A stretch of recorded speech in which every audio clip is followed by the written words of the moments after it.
This is Pet Life Radio. Let's talk pets.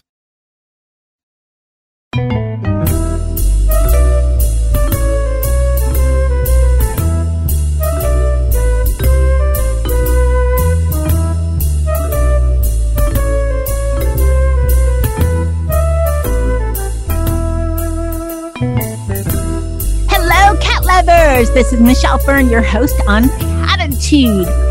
You know, most of us listening are cat pet parents or soon-to-be cat pet parents. Maybe you want to have more than one cat.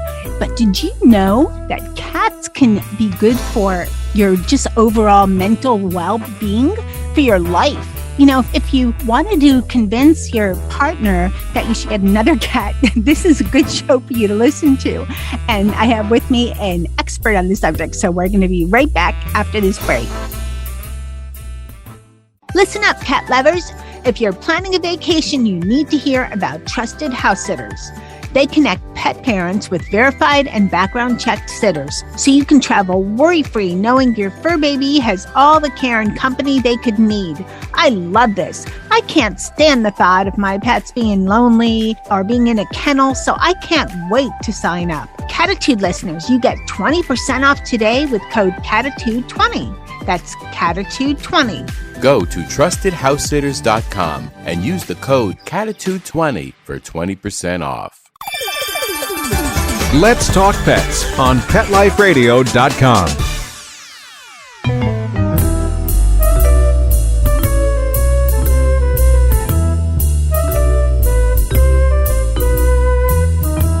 Welcome back, everyone. I'd like to introduce Dr. Julie Sanders. She's the Director of Operations of Heart Paw. Welcome, Dr. Julie. Thank you. It's really nice to be here, Michelle.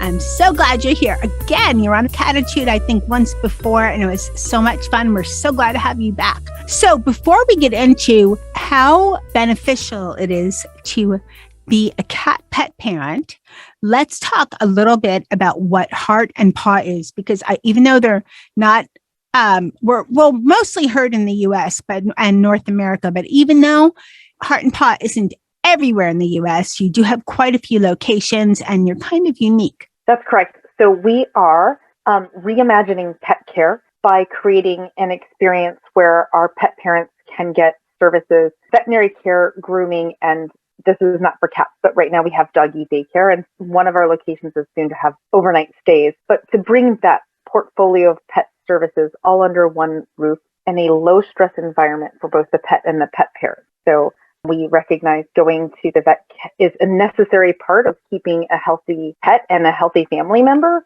We're trying to reduce stress to both the pet and the pet parent to make that a better experience all around by incorporating some low stress handling techniques and things like feeding your pet while we're, doing an exam.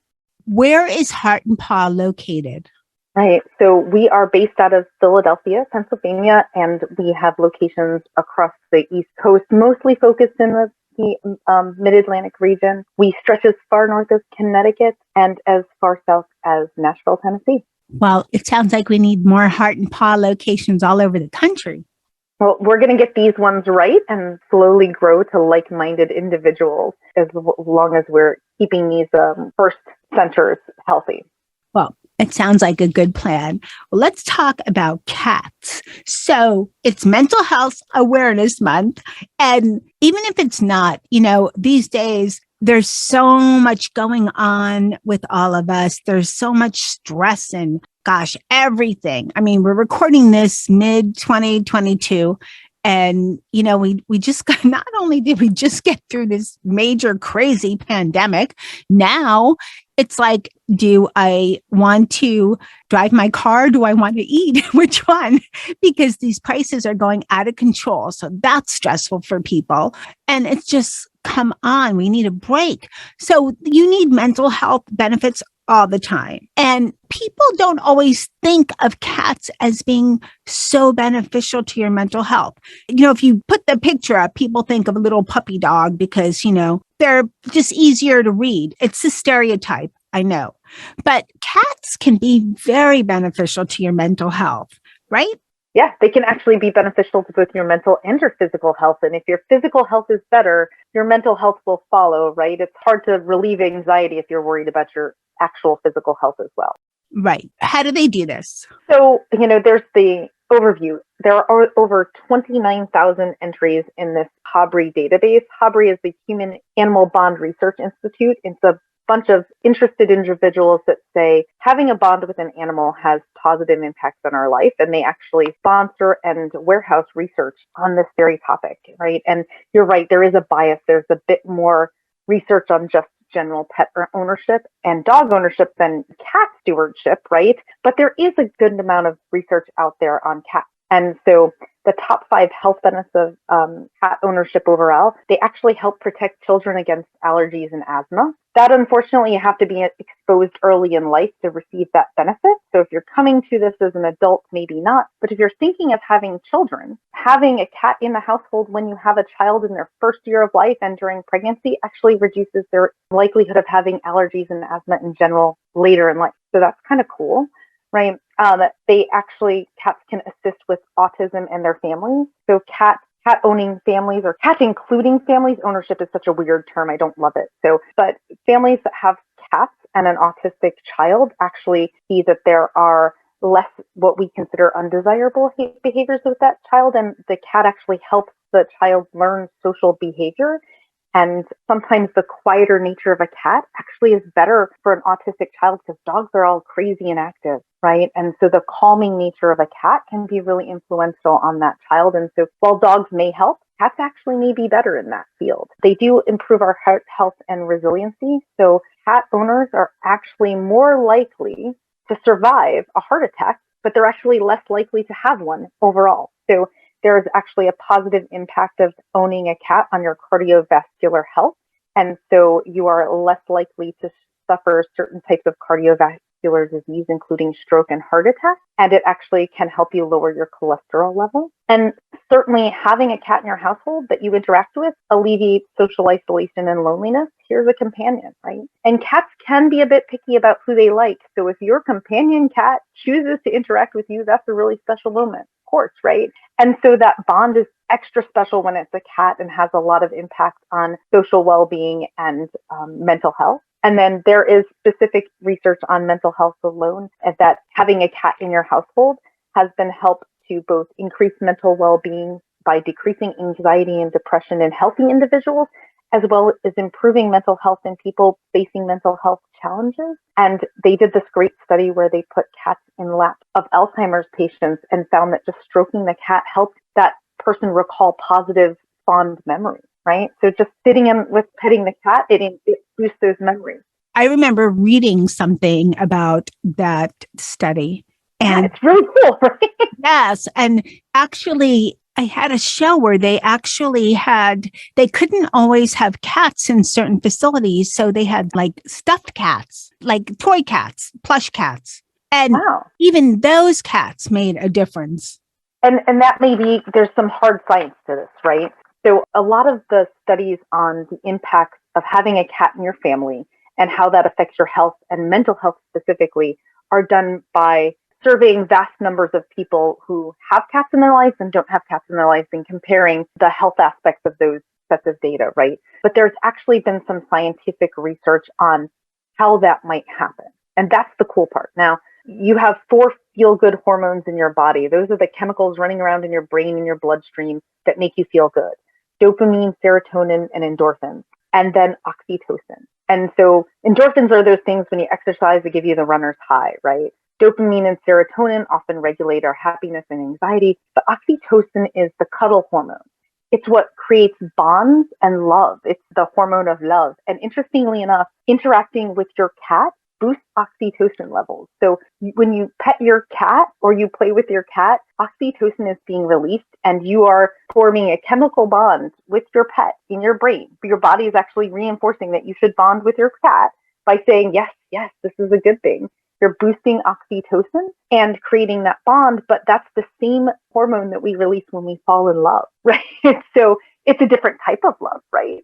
Sometimes falling in love with your cat is better, sometimes. It is. I mean, they don't reject you the same way. And they certainly never laugh at you or tell you your butt looks big in those pants, right? They don't care.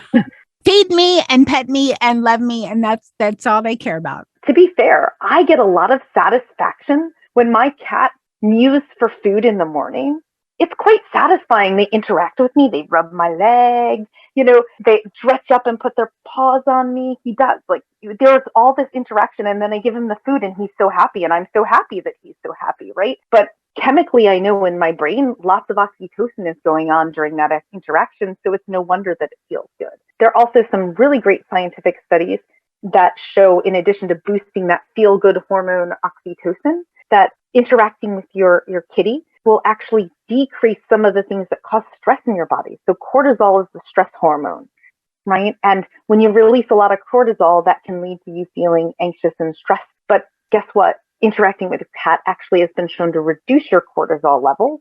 And so at the same time that you're having these great, warm, fuzzy, I love my cat messages in your brain and your body, right? You're also shutting off the things that make you feel stressed and anxious. So it's a 1-2 punch in a sense, that we have not only shown numbers in terms of the outcome from those hormonal fluctuations, they've actually done some hardcore science on what's causing the positive outcomes we're seeing. And there's a very molecular basis to what's going on, which is kind of cool to geek out on, but it's a real effect. And when those two hormonal changes happen because we're interacting with our cat, right, you can get great benefits like decreased heart rate, slowed respiration. I mean, I go to yoga just to slow my heart rate, focus on my breathing. It's kind of silly because I could just pet my cat, right? It lowers your blood pressure.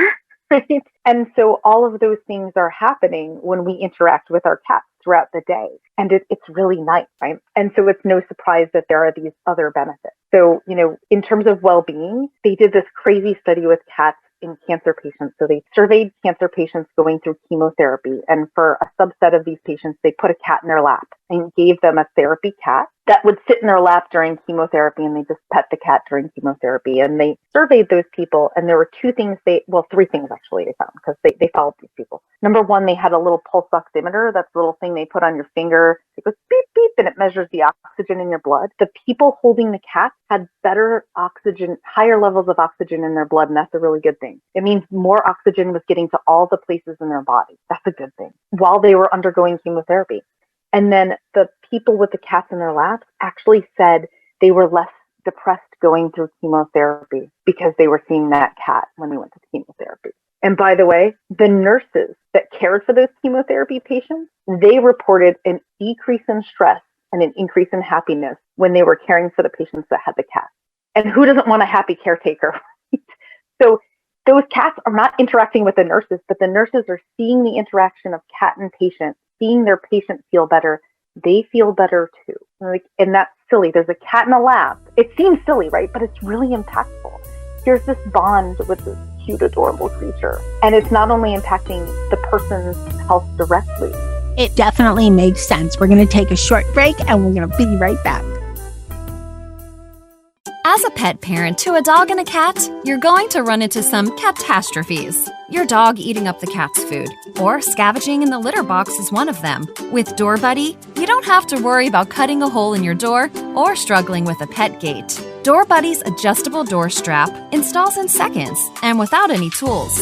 Finally, an easier way to let cats into rooms and keep dogs out of trouble. For 20% off Door Buddy, use code Cattitude20. That's Cattitude20 at thedoorbuddy.com. That's thedoorbuddy.com. Give your cat back its space today.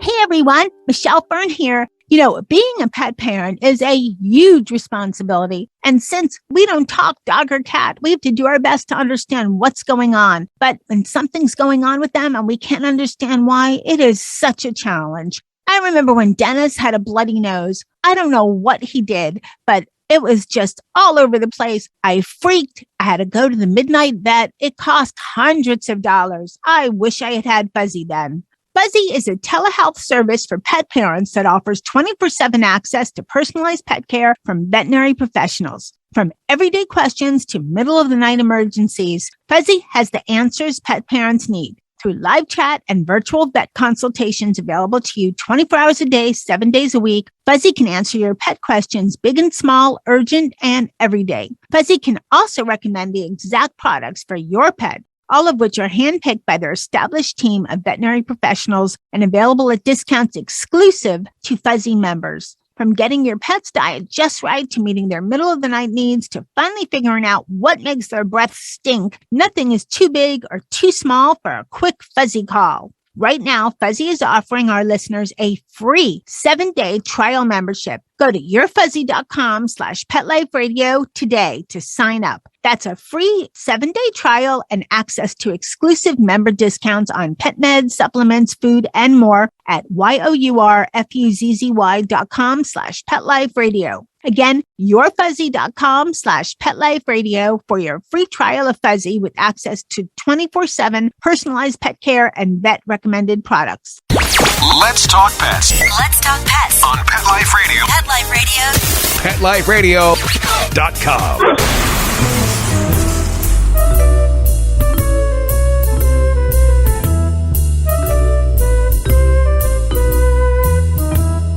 Welcome back, everyone. We're talking with Dr. Julie about how your cats help relieve stress. So, Dr. Julie, you brought up some great points in the first half of the show, and I just want to touch on a couple. I think cats, first look at them. They relax. Of all, well, I can't say of all animals because I don't know all about all animals, but compared to most household, pets, dogs don't relax as much. They bark, they're usually running around. They chill, but not like cats. Cats know how to chill, right? They do. They sleep like crazy, so they know. They also, at least mine all have different personalities. One is a scaredy cat. One thinks he's a dog. He's part Maine Coon. And the other one is cat. She likes who she likes. And if you don't pet her right, she will let you know with a little nip. So you have to learn your cat's personality and what is okay with bonding with them, just like any fur babe. But I think with cats, because they're more intricate in their personality, at least from what I've learned, that when they choose you, I think that makes a lot of those chemicals in your brain just activate and so forth, right? I mean, does that have some effect? Because, my cat Molly, for example, she's very cat-like. And I had Dennis, who he thinks he's a dog. He's just like that. I thought all cats were like that. Then had Molly, and I found out, no, they're not. But we have this thing where, how you could boop on their nose? Yeah, boop the floof. Yeah, what do you call it? Boop the floof. Boop the floof? Boop the floof. There's all these great TikTok videos of people booping their cat on the nose with their finger, and they say, boop the floof. Yes, she likes to do that. It's, I should make some TikToks. She's like, it's like, boo, boo. And she will let you know when it's too much. And even though, she was born outside my front door, and even though we held her a lot like a kid, when she was a kitten, she does not like to be held. I keep telling her she's missing out. But slowly, I have gone from barely able to pet more than her head to now parts of the back. And I know they could be real sensitive on their, back area. And every so often, I could touch her belly a little bit. Whereas Dennis, in contrast, sleeps on his back with his legs sticking up. He doesn't care. He's just, just chill. So there's such a difference. But do you think it has to do with what we perceive of the personality of cats, which maybe makes it all that more special when they do bond with us? I think there is that. When cats bond with you, because they're selective, it's special, right? But I think we understand the what, right? What are the health benefits? We have started to unravel some of the how, right? The oxytocin going up, the cortisol going down. That's kind of the how. What we haven't really figured out is why all those chemical reactions are happening when we're going with our cat, right? And so that's kind of where we're trying to, science is still working on the why, but there are a lot of great theories about that, right? Is cats don't love everyone all the time, not all of them. Some of them really are quite gregarious. And I think the variety is part of the joy of having a cat in your life, is having the one that hides all the time, but only comes out for you. That's kind of cool because you have a special secret, right? But having the cat that loves everyone and shows off every time a guest comes in the house can be equally rewarding. And sometimes their differences bring us joys in different ways. And I think cats have very strong personalities in that way. And that very much could be part of it. As I was just preparing to make sure I had my scientific numbers and data right for you to be accurate for your listenership, I came across a study in dogs that's correlated dog walking with the decrease of obesity. And I'm getting to the cats here. I think it's really funny because my cat, anecdotally, has made me enjoy exercise more. And I do walk. My cat doesn't like to walk, so he doesn't come with me. But honest to goodness, in the workout area of my house, when we added a recumbent cycle, the cat started coming into the workout area of the house. He started sitting on the seat of the recumbent bicycle. And whenever my husband or I got on the cycle, he started jumping into our laps, which just made us laugh really hysterically because your legs are moving and he's trying to time this like he's going to get into a double Dutch jump rope, right? But he had to be on our, so now you're trying to cycle and hold him up because he wants to be up there with you, which is odd. But he started coming into the area of the house where we have our little workout cove, right? And the funny thing is I moved a cat chaser into there. And so when I do my little, 10, 15 minute strength training routine with my hand weights, between sets, you have to rest. You know what I do when I rest? I pick up the cat chaser and he chases it around and he'll literally sit there and wait between sets because he knows I will give him my attention while I'm doing my recovery, right? Well, I kind of look forward to working out more because my cat loves my husband far more than he loves me. So it's the one special time of day that he pays attention to me is when I go in there to work out. So I might have to start a study of my own. But the other day, the cat might be encouraging me to work out more because when he sees me go there, he follows. And that makes it fun for me. So I think we need more research in that area because anecdotally, I can tell you it's really fun. The other thing I learned just last week, he learned that I put my hair in a ponytail when I work out. And I was doing my crunches on the floor, which I absolutely hate, but a strong core is good for us. So, sometimes you do what you have to do. And my teenage stepson was walking by and, teenagers can be a little aloof. He started laughing hysterically. And what I didn't realize is that I was like moving up and down. My ponytail is swinging and the cat was bapping at it. And so now when I get down on the floor to do push-ups, he crouches and he's going to skippity bap my ponytail, which is really funny. And so I get to laughing. The teenager gets to laughing and it brings like, how could that not improve your mental health? Right. Yes, of course. That's funny. It is funny. So they do these things and we get to appreciate things. And I think cats are sort of unself-conscious, right? They're going to do what they want to do. Dr. Julie, I think you just inspired me to do crunches. I've been wanting to do them. Of course, I could always work on my middle section, but I know they're good for your core and for your lower back. And I could put my hair in a ponytail. So gotta put your hair in a ponytail. Maybe, get one of those cool scrunchies that has fluffy things on it. Yes. Oh, I have more hair ponytail things than I could. Oh, good. Yeah, that's a great idea. Well, you know what else I think maybe it is? Cats can be really silly too. Absolutely. More so than dogs because their silliness, I think, is unexpected. Right. They're so reserved most of the time and then they break out. And I think cats are very confident in who they are, right? There is no imposter syndrome in cats. Cats are very sure of who they are, but they also feel free breaking out of that. When a cat gets all playful and catnippy and they get the friskies and run around the house crazy, they have no regrets about that. And they don't stop to think, what do my humans think of me? I'm sure as they're running around, they're thinking, my humans think I'm amazing because I am. And that gives us permission to let our guard down and be silly too, right? I mean, my husband is more silly when playing with the cat than he ever is with me or my son. And it's the one time I think boys sometimes have to be tough and gruff, but you should hear the nice things he says to the cat. He gets kind of snuggly. And I think it's the dance like nobody's watching. They play like nobody is listening, and that invites us to join in that with us. And how can that not be good for your health, right? That's great for your health.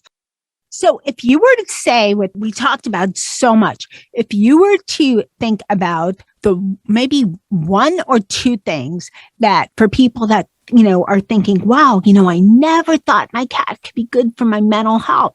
I mean, one thing I'm going to do is crunches with a ponytail. That's for sure. I got to try with a ponytail. Yeah. Yeah. Got to try that. What are one or two things you would suggest? Try this because it's going to make a difference and make your bond with your cat even more special. It's interesting. Because every cat's different, I think you have to try a bunch of different things, right? Some cats love food. Some cats like toys. Some cats like boxes and bags. So, I would say just try a bunch of things to see what brings your cat joy, because if it brings your cat joy, it's probably going to bring you joy too. And I highly encourage lots of photos of your cat, and you should definitely overshare with all your coworkers and friends on social media. Right. Because they actually did a study on cats, and we think part of the way cats decrease social isolation and loneliness, because they do. People who have cats in their household are less likely to feel isolated and lonely, not only because of their bond with their cat, which is a very important part of it, but it actually is a means for us to connect with others. I mean, just think about it. We talked earlier about all the TikTok videos of booping the cat. There are a bunch of TikTok videos of people playing skippity paps with their cats, right? Or videos of cats playing with each other, because it's funny and it's something we can all relate to without judgment, right?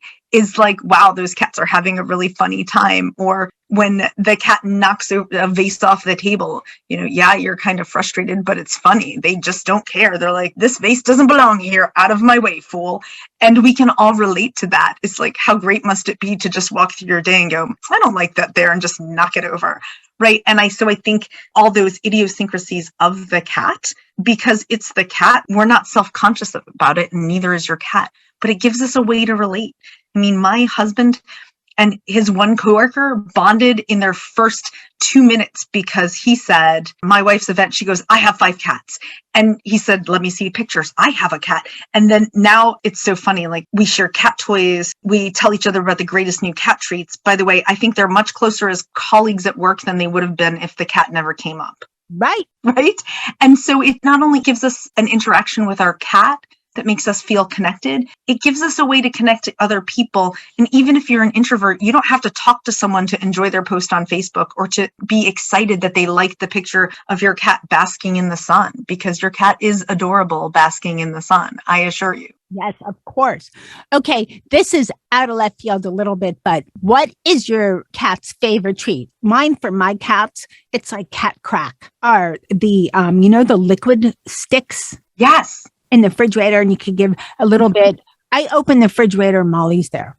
And I have to remember to tell the husband, you cannot give the whole stick every time. You cannot keep giving her, because she's going to turn into a cat balloon. So, but that's like cat crack. Yes. Loves it. And Dennis always loved it. And scaredy cat Charlotte is getting to love it. She was afraid of it before. I don't know why. So what is your cat's favorite treat? I don't want to name brands or anything. We're not promoting anything, but don't have to. My cat loves beef. Anything that is beef or beef flavored, it doesn't matter brand or texture. He loves beef. And it's funny because I don't only buy beef treats, right? We get different varieties, and I try to rotate through them because variety is exciting, right? And so novelty is fun for cats. And so I do rotate through. But if I have to do something sort of, veterinary, like say trim his toenails, which he's quite good for actually, but I go to the deli and I get a couple slices of roast beef. And thank goodness cats are carnivores, so they can handle roast beef in a way that, probably a little dog couldn't or shouldn't. And I tear it into small pieces, and we give a little roast beef, clip a nail, give a little roast beef, clip a nail. But he loves roast beef, to the point of when I go shopping, if there's any beef in the shopping bags, I make sure I know where. Most people keep track of their eggs or bread because they don't want to break those. No, I know which bag the beef is in, because I have caught him with his head in the bag eating the roast. So he loves beef. Dennis, you know what Dennis used to do, because he's a bigger cat, so good size nails. He used to, before I got a container, which is better to keep your dry food in anyway, because I like to give dry and wet for dog and cat. He would open the dog food. He'd slice it open, a whole bag, like just sitting there before it was open. He would slice it open, the bottom of it, and just start munching out on the dog food. Yeah, I don't know why.